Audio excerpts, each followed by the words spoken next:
Hey everyone, welcome back to another edition of Sports Speak right before Thanksgiving. I'm Eddie Kalegi. I'm Tim Moore.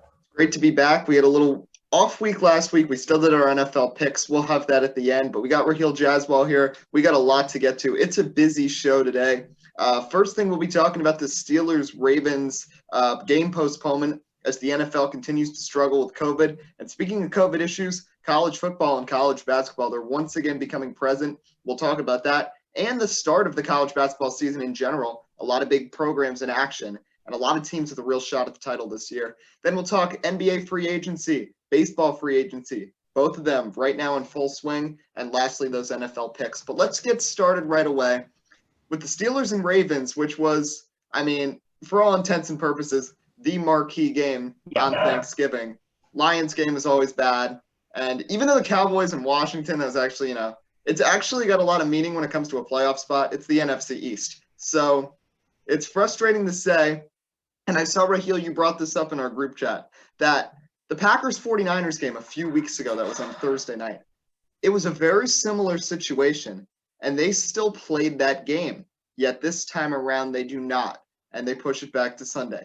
Now, this situation might be a little more serious with the Ravens, but once again, this is the NFL not really being that open about what exactly the situation is, because all we've been told is that multiple people in the Ravens organization have tested positive. Like, that doesn't really explain much, because frankly, a lot of times this year, multiple people have tested positive. So, Rahill, what do you make of this whole situation of moving the game Thursday night? Well, there's no consistency. The NFL is just deciding when to move the games or not. I mean, you talk about the San Francisco game. That could have easily been pushed to Sunday. San Francisco, I think, had 9 or 10 positive tests. Ravens have, I think, 7 at this rate. I don't know if it's maybe because the Ravens they expect more Ravens positive tests to come in. And also, I don't know if the Ravens broke protocol, but if they broke protocol and they can't play the game on Sunday, I think they should forfeit it. I think Tennessee should have forfeited that Week 4 game against Pittsburgh because they all broke protocol. And now you look at the Steelers. They didn't get their bye week. They had the one in Week 4, but no one needs a Week 4 bye week. They didn't get their normal one. They were supposed to have a mini bye after this Thanksgiving week, and now they don't get that because in Week 4, the Titans couldn't handle their COVID situation, and now there's an outbreak in Baltimore. How is that the Steelers' fault? Why should the Steelers be punished and not get their bye week and their mini bye week? It makes no sense to me, Eddie. It really doesn't. Yeah, and it's a tough situation too, because you have to try to be as fair as possible to all the teams, but then also, the NFL is really hyping up any matchup between the Steelers and the Ravens. Personally, I think the Steelers are way better than the Ravens this year, but, that's a big marquee matchup with Lamar Jackson against the undefeated Steelers. The NFL would not want to just have the Ravens forfeit. They want to get this game in, but it's just annoying that this is not the first time, and this is what I continue to – we'll talk about the NCAA down the line. In this show, but the NFL and the NCAA, compared to really any other major sport, there's just a lack of transparency and a lack of consistency, it seems like, in both organizations, where you see decisions of a similar nature going 2 different ways and not a lot of clarity. And also, Roger Goodell and Mark Emmert have been far more quiet on the COVID end of things than Gary Bettman, Adam Silver, and even Rob Manfred. So I think that's a problem. And that's honestly a reason why football, I know it's a high contact sport too, but that's why football and the NCAA are having a lot more problems than some of these other leagues that actually succeeded in getting back started, like baseball, basketball, and hockey. Tim, what do you have to add to this? Yeah, when I look at this, to me, it's a little bit confusing because Rahill already mentioned it. If I am correct, the number was 7 Tennessee Titans. Actually, no, I'm sorry, maybe 9 Tennessee Titans in that week in which they ended up, having that game essentially moved. Rather, the 49ers game, that wasn't moved.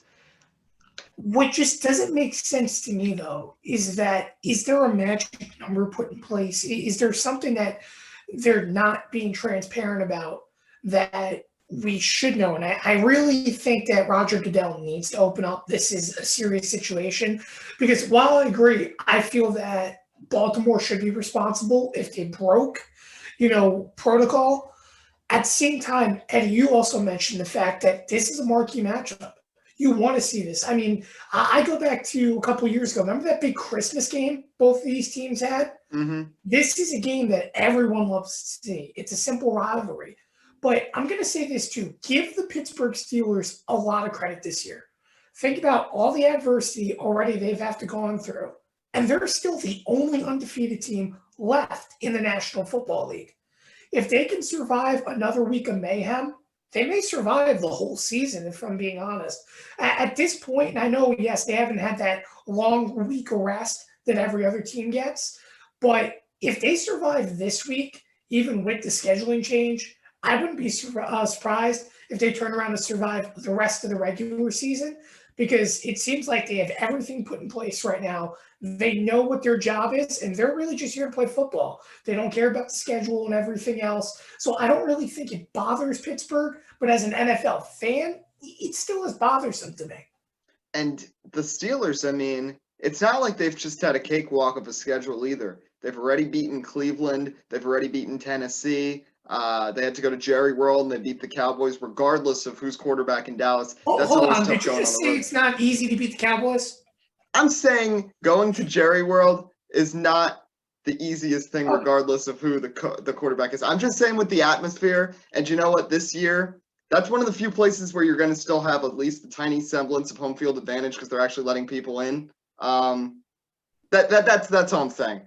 I'm not saying the Cowboys are great, Tim. Don't worry. Trust me. We're on the same page. You a Giants fan, me an Eagles fan. We both hate the Cowboys. But I'm just saying, regardless, the Steelers have not had a cakewalk, and it's impressive that Ben Roethlisberger's come back from his elbow surgery. Claypool and Smith-Schuster have both been great on the receiving end. And in a year where defense has really struggled this year, I mean, their defense has been one of the only consistent ones in the whole league. Yep. You know, when I look at the defense, too, for the Steelers, it's been impressive because it's the fact that the pass rush has been really consistent. And one thing that really makes that defense special, even going into a game now that's going to be rescheduled, you know, it's like with the short rest and everything they've have to gone through. It's like they haven't missed a beat. They haven't missed a step, if that makes sense. You know, there's one thing you're guaranteed, and that for them has, like I said, being the consistent pass rush. To add on complementary defensive backs, when you're not allowing 20 points a game as a defense, typically in today's National Football League, you're going to win a football game. Now, of course, if you see two defensive teams, that's a little bit of a different story. But, you know, give them a lot of credit. You know, they started the year tough against the New York Giants, for example, where, let's be honest, again, the Giants aren't a good football team, but they were able to keep it close and competitive when Roethlisberger was trying to get back in a rhythm for that offense to go. And I think we're starting to see this trend, Eddie, and I don't want to necessarily transition to a different topic, but I think we're really starting to see this trend in the National Football League now where you want to find a good defense that really can help set your team up for the most possessions on the offensive end. We see it already with the New Orleans Saints. We've seen it in the past with the New England Patriots, and we're starting to see it more with the Kansas City Chiefs, believe it or not. So I really think that this is the new era of football, and this is a team that transitioned properly. And I think it's not just about having a good front seven on the defensive side anymore. I think more so it's those teams you mentioned, they all have great secondaries. You think about the Saints with Lattimore, the Chiefs with Sorensen and a mix of other players. Like, that's what you want for that type of offense because you're going to get a lot of interceptions and you're going to get a lot of turnovers and get the ball back quickly. And it's not as much of a focus on having that strong D line. And I feel like the defenses are starting to adjust for how there's less of a running game now and more of a passing game. The offense kind of progressed first, but now the defenses are starting to catch up. But turning from that, Rahill, I got to ask you now, looking towards the rest of this week in the NFL, I know me and Tim will do our picks at the end. Other than the Steelers-Ravens game, what are some other intriguing matchups this weekend?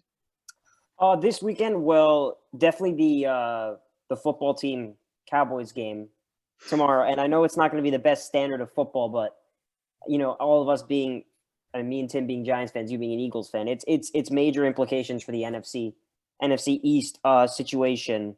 Another game I'm looking at is the Titans and the Colts, because both teams are 7-3. They're fighting for the top division spot. Indianapolis kind of dismantled Tennessee on Thursday night, which was extremely surprising. Colts are coming off that big win against – both teams are coming off big comeback wins. Colts against Green Bay, Tennessee against Baltimore. So that game will probably decide the division there. And with how competitive the AFC is, it's weird to say this, but a team who sits 7-3, 6-4 right now, not winning their division, could not be in the playoffs at this rate with how competitive the AFC is. So that's one matchup I'm definitely looking at as most important this week. Yeah, and Baltimore, they're 6-4, and they're not even in the playoffs right now. It is so crowded there, Tim, and the AFC just trying to get one of those wild card spots. And if you can win your division, that's a great way to just get in easily, because it's going to be even though this is why it's even weirder, because there's that additional spot this year. There's 3 wild card spots instead of 2, and we're still going to see teams we could see feasibly maybe a 10-win team not make the playoffs when there's 7 spots up for grabs. And the AFC, all 4 divisions each have really good teams. It's not like the NFC East. So it's very weird to see how this is happening, but a lot of teams are really surprising so far. Cleveland, the Raiders, who have put up a nice fight against the Chiefs both times they've faced off. Rahill, you want to say something?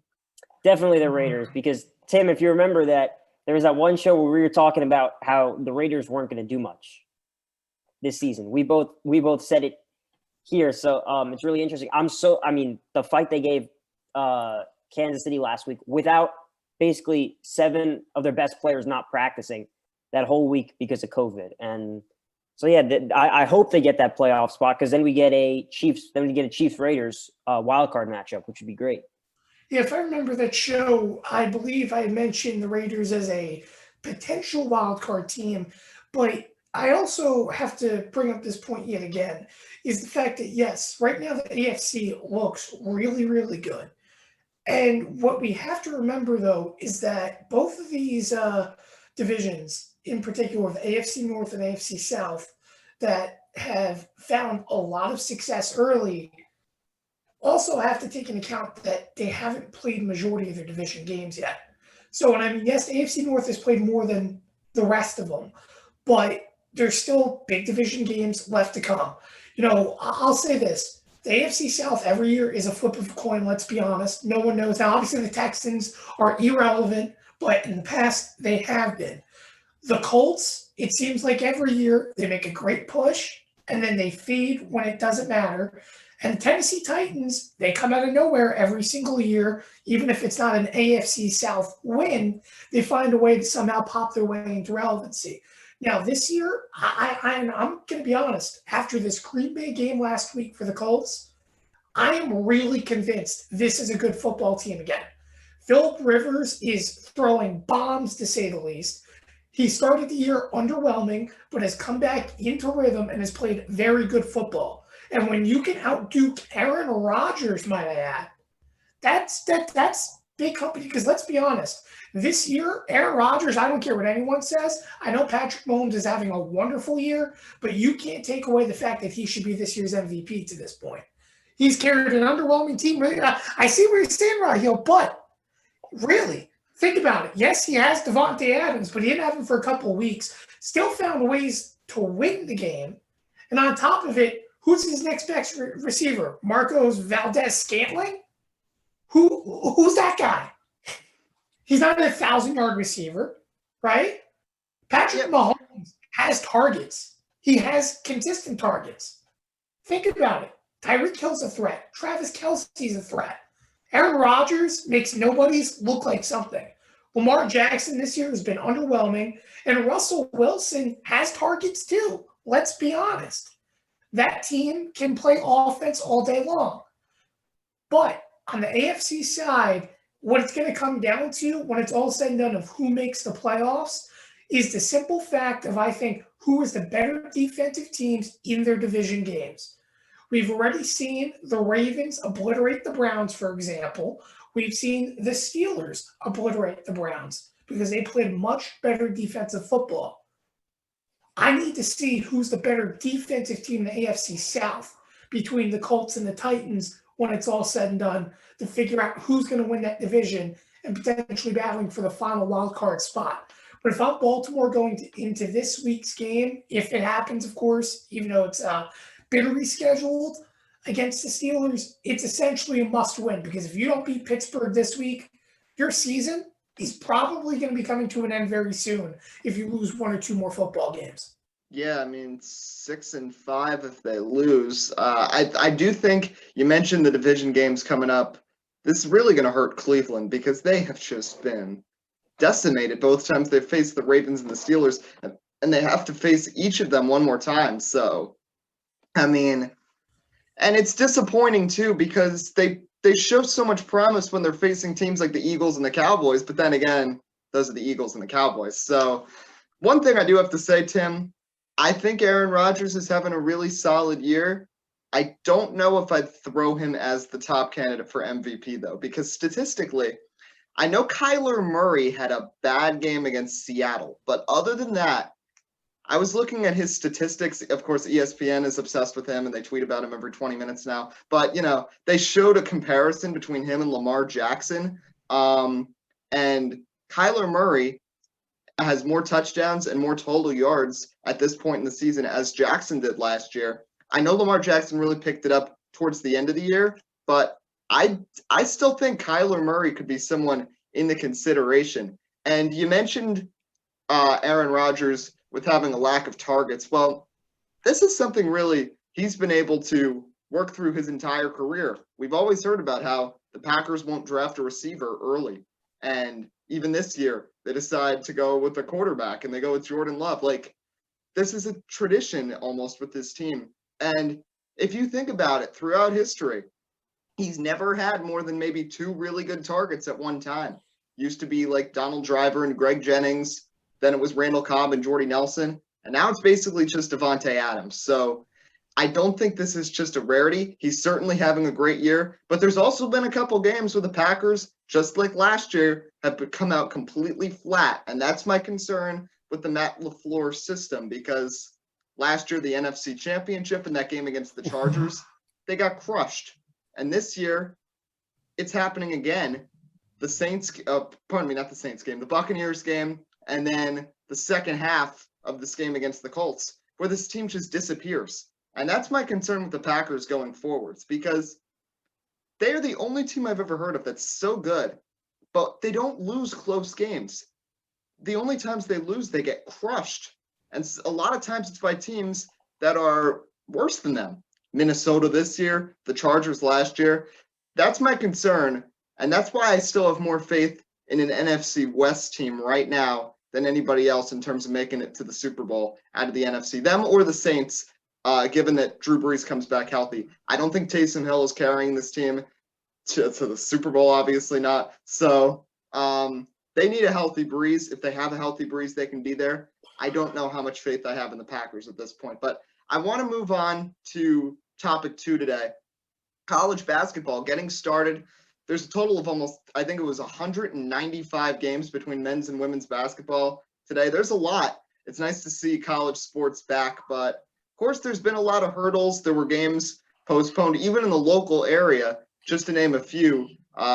Rutgers women's basketball, they had to postpone their season opener. Monmouth University men's basketball, they shut down right now. Seton Hall Baylor game, which was going to be a big game on Saturday afternoon, I believe. They postponed that because the Baylor coach tested positive. Once again, Tim, you've talked about it on the show a few different times about how difficult it is to control, collegiates in terms of it's hard enough with athletes, professional athletes, but college kids, it's just a whole different dynamic. And I think we're starting to see that again. And I'm afraid that this is just step one into a longer set of this problem happening throughout the season, especially as we get further into the winter months. Yeah, and this is honestly the worst time in terms of COVID, considering the fact it's the holiday season. There's going to be more exposure than essentially ever. I really feel the NCAA did the wrong thing in terms for basketball, at least this year, of not doing what the NBA did. Now, obviously, the NBA ended its season late, so they waited until the Christmas time to start this upcoming season. But I really think college would have benefited if they waited till after January and New Year's and, really made a bubble type system.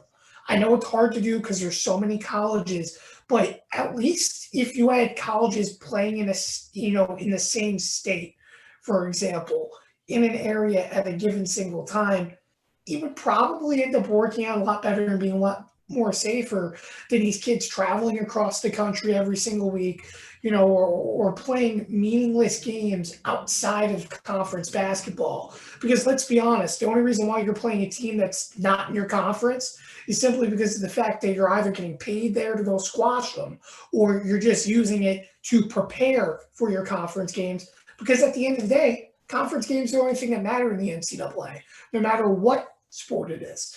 But, I still view it risky. For example, on the football side, Nick Saban just got COVID for the second time. Now, this time he's showing symptoms. So the myth that you can't catch COVID twice is clearly busted now at this point. And it continues to get worse, if I'm being honest. Well, yes, you have to play a survival game, try to live through the times right now. Realistically, it's about these athletes and keeping them safe. And I still feel this is way too soon. You can't control kids, especially in this time. You're going to tell them they can't go home at the end of the semester. Honestly, if they're traveling to basketball games, yes. But when they're on campus or when they're doing things, outside of practice, especially when they get their brief little time off, you can't control these kids. It's realistic. So to me, they made another terrible decision. And we'll see how the outcome ends up working, because I really feel the NCAA didn't really prep much for this college basketball season in terms of how to prepare for COVID. And I think it's going to come back to bite them. Mm-hmm. Rahill, what do you think? I mean, how do you just shape up this season going forwards, just with these issues already on the first day? I mean, let's be honest. They're gonna base it's all gonna be based off win percentage. We know that not everyone's gonna be able to play the same amount of games. I mean, I'm with Tim. I mean, the NCAA is just, they're just horrible at they're horrible at decision making. They're horrible with everything they do. Starting the season now, I mean, when I looked at the schedule and saw there was game stat, I was in shock. I was like, the COVID is getting worse and worse. We're probably entering a second wave right now. And you want to start the season now? Out of all the times you want to start the season now, right before Thanksgiving and Christmas, when kids are going to try and go home because they want to see their parents, and now they're probably not going to be able to do that. I mean, Tim said it. The number one thing is keeping these college athletes safe. I mean, there's already enough friction with college athletes not making any money. So this is just making things so much worse. I mean, I'm with Tim. I don't know why you're starting the season now, but I'm not surprised, because I have no faith in the NCAA whatsoever. And they've proven in the past that they don't really care about the college athletes. Let's be honest. They don't. That's my opinion on the NCAA. I mean, they don't care. And just all the different factors here. In football, literally every conference is doing it where you're playing conference-only games, and that's the same with basically every fall and winter sport except for basketball. I saw Rick Pitino, who's now the coach of Iona, suggested a model that they should have started the season conference-only play on March 1st and have May Madness when hopefully, I mean, the vaccines, fingers crossed, things are looking better. But regardless, just based on common knowledge, sicknesses are typically better once you get to the springtime. Because think about it, just generally, these gatherings that people are having, they can be more outdoors, so there's less of a chance of a spread. And if you do the season from March to May and just conference games, there's much less of a chance of issues there. And I mean, seriously, day one, I put on Fox Sports 1 at the end of the school day today, and I see that Xavier in Ohio is hosting Oakland College from California. Like, you're sending kids, and it's not Rutgers playing Seton Hall here. We've got teams traveling 2,000 miles on a plane the day before Thanksgiving. I don't see the thought in this, and why college basketball is not following the precedent set by college football of playing conference-only games. There still would be issues regardless. I mean, there has been in major conferences in college football, but it wouldn't be probably to this extent. And just The other thing too, I know basketball, they typically play a couple games a week. If you wanted to start the season at this point, I know it would be weird for the players, but I'd consider only playing one game a week. There's much less of a chance of missed positive tests spreading to different schools. Suddenly you have 4 schools that have to quarantine. I just feel like there's a trend that's going to start happening here where a lot of schools are going to run into trouble, and this travel is unnecessary. If you want to play a non-conference game, play someone from your state. Going from California to Ohio, and I mean, it's not like it's a competitive game. I put it on. Xavier was winning 59-17 with 3 minutes left in the first half. Like, these types of things are when the NCAA is just going beyond just disregarding COVID, and they're just making everything worse. Well, let's remember this too, Eddie. I think the NCAA, outside of the COVID thing, has a lot to blame with this, if you remember, because the reason why a lot of these little schools from, all around the country come and play some of the top dogs is simply because of the fact that a lot of your postseason berths in terms of the NCAA tournament itself goes based upon strength of schedule. So if you're a little school, you'd look a lot better playing good ranked basketball teams than you would just playing other little schools. And we see this for the record in Division I, Division II, and Division III. And it is still a problem today. I feel that, not saying that strength of schedule isn't important, but if you took that aspect away in a year like this, I think you would start seeing a little bit more common sense decisions made by schools rather than what's going to make them the most money because their teams are being successful. 100%. So I want to move on right now to free agency, NBA and baseball. NBA, I mean, it's basically wrapped up. There's a few guys still out there, but there's been some surprises. Rahill, just give me a couple of your biggest surprises so far from free agency. Montrezl Harrell to the Lakers. Mm-hmm. I mean, the Clippers are blowing this free agency. Let's be honest.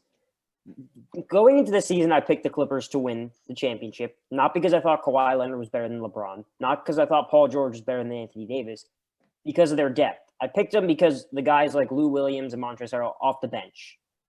And what was the one concern with the Lakers? Their bench. And that's why Rajon Rondo was such a big part of that championship. But now he's gone. He's down in Atlanta, is now in Atlanta.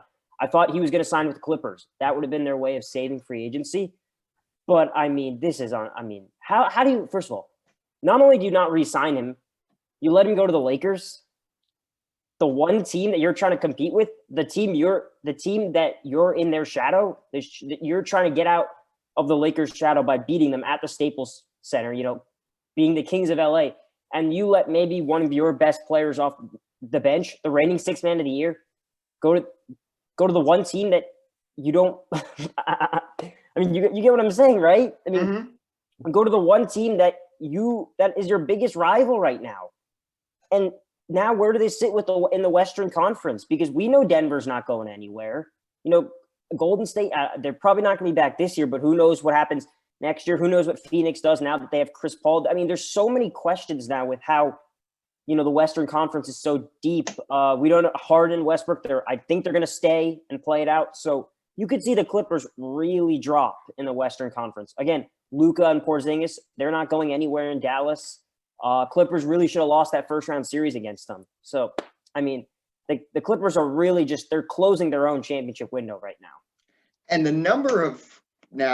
the way this is all worked out between the Chris Paul trade, the number of really good teams in the West is astounding. I mean, the Lakers and Golden State, I know Klay's going to be injured, but still, Wiseman, Draymond Green, and Curry, that's a playoff team. Then you think about the Suns now, rejuvenated. The Jazz and Nuggets didn't make any real changes for good or for bad, but guess what? They're still going to be really solid teams. You didn't mention Portland either. I mean, Nurkic, not Jokic. Nurkic, Lillard, McCollum, Carmelo Anthony's coming back. Don't forget the Pelicans either now. They bring in Steven Adams, Zion Williamson, and Brandon Ingram. Suddenly, they've got a nice core there. There are realistically like 12 of the 15 teams in the Western Conference that can be super competitive next year. I'd argue everybody except for the Kings, the T-Wolves, and the Thunder. And I know the T-Wolves brought in Anthony Edwards, and they have D'Angelo Russell in town. So you know what? Maybe I'll take them out of that too. Suddenly it's just the Kings. I don't know how well they're going to do, and the Thunder in a real rebuild mode. Other than that, every other team in the Western Conference is really solid. So whether the Clippers, who I feel like they should have been proven after choking in the semifinals that they needed to add. And what do? They subtract. So I don't understand this strategy. But Tim, another big surprise shifting over to the Eastern Conference, Gordon Hayward going to the Hornets, and suddenly drafting LaMelo Ball, bringing in Gordon Hayward, they might have overpaid a little for Hayward, but he's still a good player. And the Hornets have a nice little core there down in Charlotte. Yeah, when I look at Gordon Hayward, he's, again, a very impressive player, but his whole career has been plagued by one thing, and it's been injuries. If he's not healthy, he's not going to be successful on the floor. And that's the one thing that I worry for Charlotte, is that they could have overpaid for someone that realistically will find himself sitting on the bench hurt game in and game out. Now, he's going to be a team leader in my aspect based upon what we saw with him in Utah. And yes, I know he didn't get along well with Kyrie Irving in Boston, but everyone has said a lot of positive things about him. I think you look at him in Charlotte, it's going to be really good for the Hornets if he can live up to that role as a team leader. This is a team that needs something to turn around, because if you draft a Ball 3rd overall, and he turns around to be a bust, it's not going to be looking good for Michael Jordan. Because let's be honest, Michael Jordan has not picked a good draft pick since Kemba Walker. So really, LaMelo Ball has to step up, and he needs to play a lot better than his brother, who currently plays with the Pelicans. So let's put it like this, with it being all said and done. It's a good move for the Hornets if it pans out. Just like, for example, for the Clippers, with all the mayhem going around, getting Serge Ibaka may be a good move if it all pans out. The one move, though, to me, and I don't mean to shift back to the Western Conference, that has made no sense is the Houston Rockets signing Demarcus Cousins. Yeah. And people just give up already. Just give up. The man has nothing left. I mean, this is like the 3rd stop after proving that he was not good anymore. Now, Rahill, I'd loop another one in there too. The Sixers trade away Al Horford. They get Danny Green. Then they end up trading away Josh Richardson. And then their big free agent signing is Dwight Howard. So I don't understand what the Sixers are doing. And I completely forgot about DeMarcus Cousins. I don't understand what the Rockets are doing. The thing is, though, there is not a lot of really talented big men on the market each year. The centers that are best in the league are locked up with their teams for a long term, like a Jokic, like a Porzingis. There's not that many that are going to be out there. But now you've got teams like the Rockets and Sixers that base it off, past success. And by past, I mean 5 years ago. And with Dwight Howard 10 years ago. And I just don't know why these moves are happening. And I completely forgot to mention Cousins. So, Rahill, I'll get your take on DeMarcus Cousins going to the Rockets. And now first of all, that's just a lot of chaos on that team. Now you got Westbrook, Harden, and DeMarcus Cousins. I just don't understand the move. When it happened, I was just kind of shrugged it aside, because we all know what's going to happen. DeMarcus Cousins, even if he's healthy, his game doesn't translate well today. He doesn't play above the rim. We saw what happened in Golden State when he was healthy. He was so inefficient. He'd play 9-10 minutes and he'd pick up 1, 2, 3 fouls just like that. And he has nothing left. And given his past injury history, he's probably going to get injured again. So I don't know why Houston signs him. I don't know why any team has interest in him anymore. I don't know why the Lakers even signed him last year. He should have been done after his run in Golden State. So I mean, I guess they're just desperate for a center because I don't know if they're giving up on the whole small ball thing. So maybe put Demarcus Cousins in there as some sort of presence down low, but I don't know. And I don't know, because honestly, the small ball thing did not do as bad as a lot of people thought. They got Right, but yeah. Yeah, but it's not going to – I mean, it's because when you go through the West, you're probably going to have to go through the Lakers. So you're going to need at least a couple big guys. Yeah, but I just don't understand what the Rockets' path is at this point. You fire the coach. There's all kinds of rumors about Westbrook or Harden being traded. Whether that happens, I doubt that will. But nonetheless, this Rockets team is – they're trending downwards. And we talked about teams like the Suns and Denver and a healthy Golden State and Portland. They're all moving up in the Western Conference. The Rockets are going down the opposite end. I don't know if this Rockets team can even make the playoffs this year with how stacked the West is, but we'll get into more of that in a couple of weeks when we do our season preview. But I want to talk briefly before we get into our picks about baseball free agency and one particular move. Rahill, I'll get your take on this first. The Braves kind of made a surprising splash, the first kind of big signing so far, and that was Charlie Morton leaving Tampa Bay, going back to the team that drafted him. And now the Braves, who had to go with a very, very young rotation throughout the year last year, now look to make that push and make the World Series, hoping maybe the Dodgers kind of have that post-World Series hangover in 2021 and they can become the new favorites in the NL. And now finally they get that veteran pitcher and a great postseason pitcher that they needed for so long. Yeah, I mean, they're going to be in the postseason for the next couple of years. And what do you need in the postseason? You need a big game pitcher. That's exactly what Charlie Morton is. He's a big game pitcher. I was itching for the Yankees to try and make a push at him. But, it's a great move. Kind of surprising that Tampa Bay didn't want to bring him back. There's also been trade talks that Blake Snell might want to be traded, but I don't know about that. But, yeah, I mean, it's a great move for them. You get the big game pitcher. You get a veteran who's been in the league for a while, who knows what to do in what situation. He's very, very prepared. And he also has that great leadership, that great attitude. And he's willing to pitch on, he's a guy who's willing to go out there on like 2 days rest, throw a lot of pitches and stuff like that. And that's what you need. And so this is a big move for the Braves and a surprising one, because I thought the Rays would get right back on top of him to try and re-sign him for at least another year. Tim, I want to just quickly, we've talked enough about the Mets in this show. The Yankees are also in an interesting situation. They're still, just like every year, they want to bolster their starting rotation. DJ LeMahieu is also a free agent, and we expect some teams to make a push for him, especially now suddenly the Mets after Robinson Cano's suspension, which might actually be a benefit to the team. But regardless, Tim, what do you think the Yankees have to be looking towards heading into the virtual winter meetings in a couple of weeks? Well, I mean, DJ LeMahieu is the number one priority. Now, I'm going to say this. I've been reading report after report. The fact that DJ LeMahieu wants a 5-year deal, DJ, I love you. You're too old for a 5-year deal, man. You at most, you're going to get 4 years, realistically 3 years. The Yankees will pay him his money. There's no doubt in that. He wants to retire a New York Yankee. He doesn't want to leave New York, period, because he loves the atmosphere. He's lived his entire career to get to where he is right now, rather if it's with the Yankees or the Mets. Ultimately, we shall see. But of course, obviously, I hope it's a New York Yankee.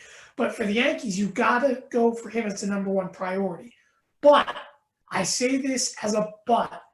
Do not be surprised if the Yankees, if they don't get DJ LeMahieu, they're going to jump at that Lindor bait, essentially. They're going to try to go for Francisco Lindor. It's going to be really hard, though, considering the fact that we know the Yankees are going to have to give up something. And the problem is it's not going to be pitchers because while, yes, the Yankees have a solid starting rotation, obviously not necessarily what you would think, but the Yankees do have some young talent that they can use as starting pitchers to maybe give away. But the relief pitchers, and I mentioned this yesterday, Rahill, the Yankees don't have a reliever coming into this year that, with the exception of Jonathan Weizica, is under the age of 28. That's not good. And that player that's going to be turning 28 this next season is Jonathan Holder. What the Yankees really need to do is really make their bullpen better.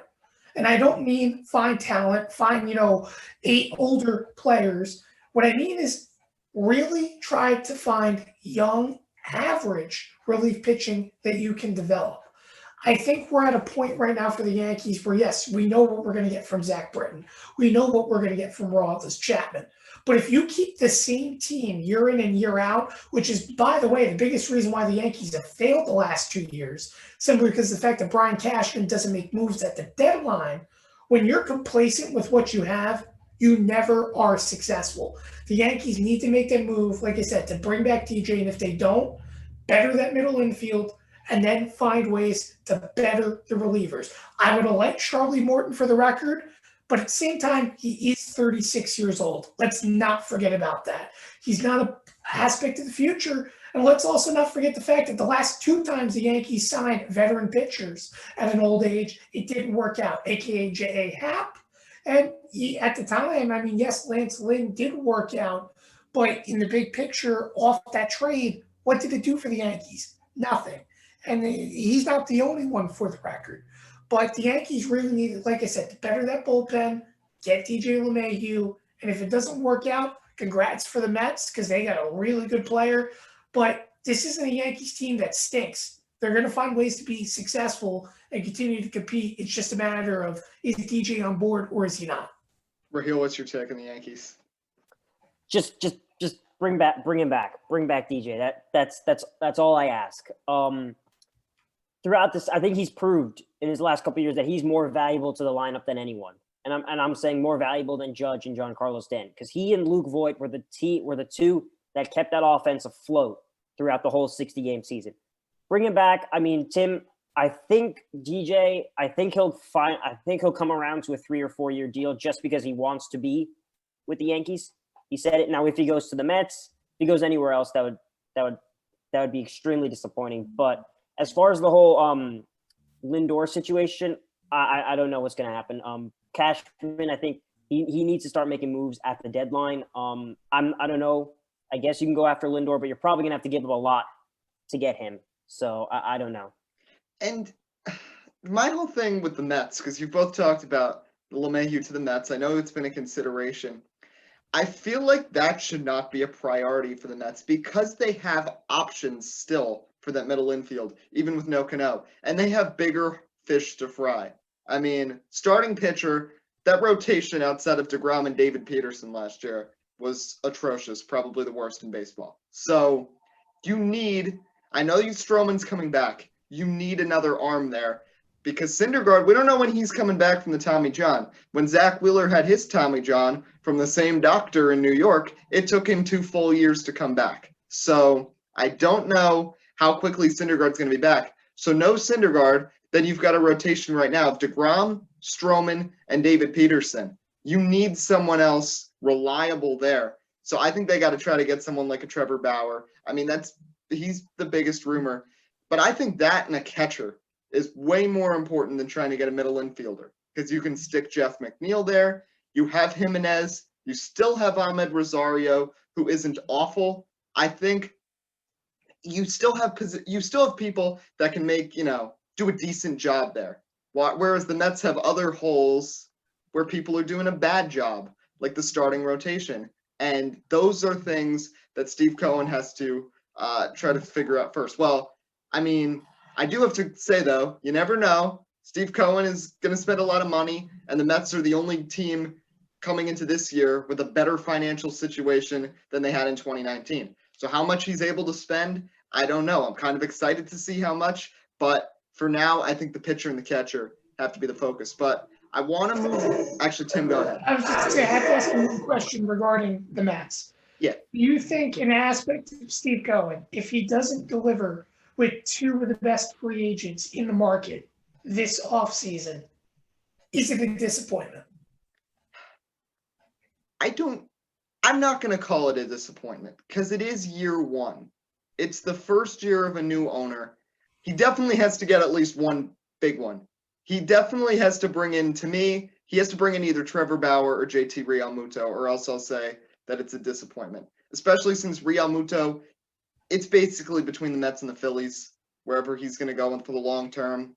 And Trevor Bauer, I mean, there's not a ton of teams that are in this dire need for a starting pitcher right now. There are a lot of teams with very short rotations. It's slim pickings for where Bauer's honestly going to go. So I think he has to get one of those two for this offseason be a success. But hey, I have a lot of faith in Steve Cohen. He's been active on Twitter. He responds to fans' questions. I mean, where was this for the last 30 years with the Wilpons? But definitely a lot to be excited about there. Let's move into our weekly picks. Me and Tim are currently tied 27-6 each through 11 weeks. I got to pick first since it's an even week number 12 on the season. And let me go through my 3 picks first. First one, I've got faith in the Browns. Like I said, they do terrible against good teams, but they do excellent against bad teams. And Jacksonville is giving Mike Glennon like his a millionth chance as a starting quarterback this week. Browns are going to win that one easily. Jacksonville is going to fall to 1-10. I got Buffalo taking out the Los Angeles Chargers. I know the Chargers had a nice win over the Jets, but they almost blew that game too, and they've blown basically every other game this season. Buffalo's defense, I think it's going to be able to control Justin Herbert, and I think Josh Allen's going to have a solid game. And lastly, I know I was very down on the Packers in this show, but I do think they will win on Monday night against the Chicago Bears. I think it'll be a good game for Aaron Rodgers. Tim, who are you going with? You know what? I was a little antsy before the top of the show when I was talking to you, and I don't want to break the good luck streak, but I'm going to have to do it. With Joe Burrow being injured, I've been 3-0 this year predicting Giants victories. I'm going to say the Giants win their 4th game on the season, take the NFC East lead over the Washington, almost said the bad name, rather the Washington football team. And I think the Giants get it done on the road against a bad Cincinnati defense. I think Daniel Jones runs for a touchdown or two, and they play some pretty good offense. I'm really convinced right now. Joe Judge made a statement. Let's not forget that the rumors about him getting into a fight with the former offensive line coach was a bust, needless to say. He made a good story, though, but he made a statement that he's all about winning games and doing whatever he can to progress this team. I think they come out fighting hard off a bye week and find some success. Now, going on to the opposite side, a team that disappointed me last week, I have to pick this week, and that's the Miami Dolphins. I have them beating the New York Jets. Let's be honest, the Jets are a disappointment. 0-10. Really want to see them go 0-16 this year. The Dolphins need to continue to play good football. It's just simply the fact of the aspect that this team's played so well defensively this year. It's really hard to not see them as a competitor when it's all said and done in the AFC East. I still don't know with how good the AFC's been if they're going to be a playoff team, but I can still see them winning the AFC East. So it's going to be close and competitive in terms of the division. But for this week, it's an easy win for them. The Jets are, again, with Joe Flacco, still disappointing. So it's an easy pick there. But then my last game, it's hard for me to decide because initially I would have probably picked a Bills game. But I want to go with a competitive game this week. And I'm going to go with the Indianapolis Colts over the Tennessee Titans. Both of these teams tied for the division lead, 7-3, and it's going to make a good Sunday afternoon game. I mean, Philip Rivers continues to play well. These are two very solid defenses. My thing is, how will the Colts stop the run? And on the complimentary end, how will the Colts run the football all over this Tennessee defense? We know how good they are in terms of the passing defense, but does Tennessee have the capability to stop Indianapolis? This team seems to get better as the season goes on, but this is usually the game that tends to decide the division in the AFC South. I don't know what to expect. I expect it to really be a very close matchup within a field goal. I'm going to say 3 points. I think the Colts win it barely with their defense prevailing. All right, so those are our picks. We'll see who has the lead in the pick'em after this week. Rahill, thanks for coming on today. We'll get you back on in a few weeks for the NBA preview. Anytime. All right, so that's going to wrap up today's show. We hope everybody has a great Thanksgiving. They enjoy the 2 football games that are on. Also, big college basketball game on Fox tomorrow, by the way. Gonzaga and Kansas, 1 against 6. It's actually on at 1 o'clock, so it's going to be going up against Texans Lions. So let's see how many viewers they can get them. I'm actually very curious to see that. But anyway, we hope everybody has a great Thanksgiving. We'll be back next Friday. And 3 weeks down the line, we'll have Rahill on. We'll get Nick Pochia. We'll get Fisher Gennady. And we're going to have a big-time NBA preview. So stay on the lookout for that. Till then, I'm Eddie Kalegi. And I'm Tim Moore. Signing off. We'll see you next time here on Sports Speak.